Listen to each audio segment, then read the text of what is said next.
Hi hello ಸೋಡಾವನ್ನ ಬಳಸದೆ ನಾವು ಮನೆಯಲ್ಲೇ ತುಂಬಾನೇ ಸಾಫ್ಟ್ ಆದಂತಹ ಇಡ್ಲಿಯನ್ನ ಮಾಡ್ಕೋಬಹುದು. ನೋಡ್ತಾ ಇರ್ಬೋದು ಎಲ್ಲ ಇಡ್ಲಿಗಳು ಸಹ ಎಷ್ಟು ಚೆನ್ನಾಗಿ ಬರ್ತಾ ಇದೆ ಅಂತ. ತುಂಬಾ ಅಂದ್ರೆ ತುಂಬಾ ಸಾಫ್ಟ್ ಆಗಿ ಸ್ಪಾಂಜಿ ಆಗಿ ಬರುತ್ತೆ.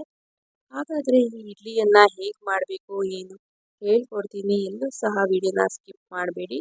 ಈಗ ಒಂದು ಓಪನ್ ಮಾಡಿ ತೋರಿಸ್ತಾ ಇದ್ದೀನಿ ಇಡ್ಲಿಯನ್ನ. ನೋಡ್ತಾ ಇರ್ಬೋದು ಎಷ್ಟು ಸಾಫ್ಟ್ ಆಗಿ ಬಂದಿದೆ ಅಂತ.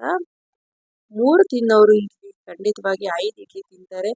ಅಷ್ಟು ರುಚಿಯಾಗಿರುತ್ತೆ. ಹಾಗಾದ್ರೆ ಇದನ್ನ ಹೇಗೆ ಮಾಡಬೇಕು ಏನು ಪರ್ಫೆಕ್ಟ್ ಮೆಜರ್ಮೆಂಟ್ ಅಲ್ಲಿ ಹೇಳ್ಕೊಡ್ತೀನಿ. ಎಲ್ಲೂ ಸಹ ವಿಡಿಯೋನ ಸ್ಕಿಪ್ ಮಾಡಬೇಡಿ, ಪೂರ್ತಿಯಾಗಿ ನೋಡಿ. ಖಂಡಿತವಾಗಿ ನೀವು ಸಹ ಟ್ರೈ ಮಾಡ್ತೀರಾ. ಹಾಗಾದ್ರೆ ಬನ್ನಿ ನೋಡೋಣ. ಮೊದಲಿಗೆ ಒಂದು ಪಾತ್ರೆಯಲ್ಲಿ ಅಕ್ಕಿಯನ್ನ ತಗೊಳ್ತಾ ಇದ್ದೀನಿ. ನಾನು ಇಲ್ಲಿ ಇಡ್ಲಿ ರೈಸನ್ನ ತಗೊಂಡಿದ್ದೀನಿ. ನೀವು ಬೇಕಾದ್ರೆ ಇಲ್ಲಿ ರೇಷನ್ ರೈಸನ್ನು ಸಹ ತಗೋಬಹುದು. ಇಲ್ಲಿ ನಾನು ಒಂದು ಕಪ್ಪಿನ ಮೆಜರ್ಮೆಂಟ್ನಲ್ಲಿ 3 ಕಪ್ನಷ್ಟು ನಾನು ಇಡ್ಲಿ ರೈಸನ್ನು ಹಾಕೊಳ್ತಾ ಇದ್ದೀನಿ. ಮೊದಲೇ ಹೇಳಿದಾಗೆ ನಾನಿಲ್ಲಿ ನೀವು ಬೇಕಾದರೆ ರೇಷನ್ ಅಕ್ಕಿಯನ್ನು ಸಹ ಹಾಕೋಬಹುದು. ನಂತರ ಇದಕ್ಕೆ 1 ಕಪ್ನಷ್ಟು ಉದ್ದಿನಬೇಳೆ ಅಥವಾ ಉದ್ದಿನ ಕಾಳನ್ನು ಹಾಕ್ಕೊಳ್ಳಿ. ಅದಾದಮೇಲೆ ಅರ್ಧ ಕಪ್ನಷ್ಟು ಅವಲಕ್ಕಿಯನ್ನು ಹಾಕ್ಕೊಳ್ಳಿ. ನಾನಿಲ್ಲಿ ಗಟ್ಟಿ ಅವಲಕ್ಕಿಯನ್ನು ತಗೊಂಡಿದ್ದೀನಿ. ನಂತರ ಇದಕ್ಕೆ ಒಂದು ಅರ್ಧ ಕಪ್ನಷ್ಟು ಸಬ್ಬಕ್ಕಿಯನ್ನು ಹಾಕ್ಕೊಳ್ತಾ ಇದ್ದೀನಿ. ನಾನಿಲ್ಲಿ ಸಣ್ಣ ಸೈಜ್ ಸಬ್ಬಕ್ಕಿಯನ್ನು ಹಾಕ್ಕೊಂಡಿದ್ದೀನಿ. ನೀವು ಬೇಕಾದ್ರೆ ಸ್ವಲ್ಪ ದೊಡ್ಡ ಸೈಜ್ನ ಸಬ್ಬಕ್ಕಿಯನ್ನು ಸಹ ಯೂಸ್ ಮಾಡ್ಬೋದು. ಈಗ ಇದನ್ನ ಒಮ್ಮೆ ಚೆನ್ನಾಗಿ ಮಿಕ್ಸ್ ಮಾಡಿಕೊಂಡು ಒಂದು 3 ರಿಂದ 4 ಸರಿ ಚೆನ್ನಾಗಿ ವಾಶ್ ಮಾಡ್ಕೊಳ್ಳಿ. ಈಗ ಇದಕ್ಕೆ ಮತ್ತೊಮ್ಮೆ ನೀರನ್ನ ಆ್ಯಡ್ ಮಾಡ್ಕೊಳ್ತಾ ಇದ್ದೀನಿ. ಈಗ ನೀರನ್ನ ಆ್ಯಡ್ ಮಾಡಿ ಒಮ್ಮೆ ಮಿಕ್ಸ್ ಮಾಡ್ಕೊಂಡು ಇದನ್ನ ಒಂದು 5 ರಿಂದ 6 ಅವರ್ ಸೋಕ್ ಮಾಡಬೇಕಾಗುತ್ತೆ. ಇಲ್ಲ ನೀವು ಮಾರ್ನಿಂಗು ಹಾಕ್ಬಿಟ್ಟು ಈವ್ನಿಂಗು ನೀವು ಗ್ರೈಂಡ್ ಮಾಡ್ಕೋಬಹುದು. ಈಗ ಇದು ಚೆನ್ನಾಗಿ ಸೋಕ್ ಆಗಿದೆ, ನೋಡ್ತಾ ಇರ್ಬೋದು. ನೀವು ಇದನ್ನ ಸ್ವಲ್ಪ ಸ್ವಲ್ಪನೇ ಹಾಕೊಂಡು ಮಿಕ್ಸಿ ಜಾರ್ನಲ್ಲಾದರೂ ಗ್ರೈಂಡ್ ಮಾಡ್ಬೋದು, ಇಲ್ಲ ಗ್ರೈಂಡರ್ಗೆ ಕೊಟ್ಟು ಆದರೂ ನೀವು ಗ್ರೈಂಡ್ ಮಾಡಿಸ್ಕೋಬಹುದು. ಸೊ ಇದನ್ನ ನೀಟಾಗಿ ಈ ರೀತಿಯಾಗಿ ಗ್ರೈಂಡ್ ಮಾಡ್ಕೊಳ್ತಾ ಇದ್ದೀನಿ. ನಾನು ಈ ರೀತಿಯಾಗಿ ಮೀಡಿಯಮ್ ಆಗಿ ಗ್ರೈಂಡ್ ಮಾಡಿಸ್ಕೊಂಡಿದ್ದೀನಿ. ಈಗ ಇದನ್ನ ಓವರ್ ನೈಟ್ ಫರ್ಮೆಂಟೇಷನ್ ಆಗೋಕೆ ಬಿಡೋಣ.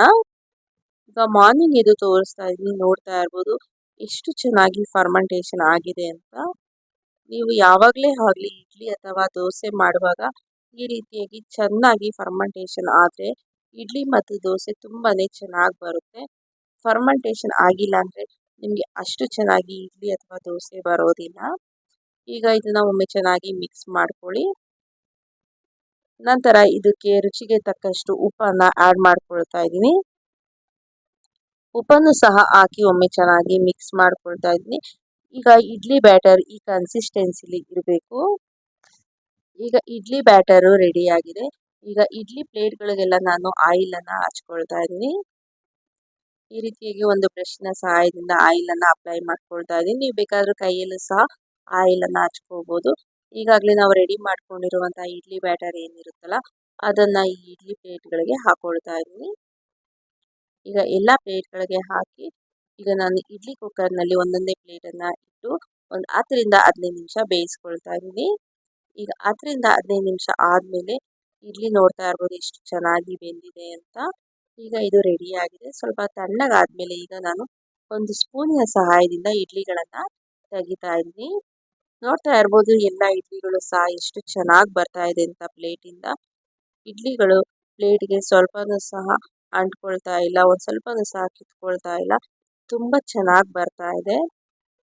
ಇಡ್ಲಿಗಳು ನೋಡೋಕ್ಕೆ ಎಷ್ಟು ಚೆನ್ನಾಗಿದೆಯೋ ತಿನ್ನಲಿಕ್ಕೆ ಅಷ್ಟೇ ಸಾಫ್ಟ್ ಆಗಿ ರುಚಿಯಾಗಿತ್ತು.